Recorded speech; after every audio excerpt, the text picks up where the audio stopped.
Hello, ಇವತ್ತಿನ ರೆಸಿಪಿಯಲ್ಲಿ ನಾವು chicken ಗ್ರೇವಿಯನ್ನು ಹೇಗೆ ಮಾಡೋದು ಅಂತ ಹೇಳ್ಬಿಟ್ಟು ನೋಡೋಣ.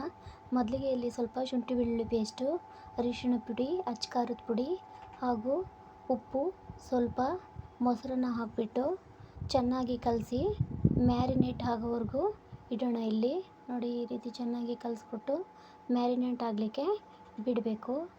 ಹಾಗೆ ಒಂದು ಪಾತ್ರೆಯಲ್ಲಿ ಸ್ವಲ್ಪ ಎಣ್ಣೆಯನ್ನು ಹಾಕಿ ಸ್ವಲ್ಪ ಪಲಾವ್ ಎಲೆ ಹಾಗೂ ಈರುಳ್ಳಿಯನ್ನು ಹಾಕಿ ಬಾಡಿಸ್ಲಿಕ್ಕೆ ಬಿಡಬೇಕು.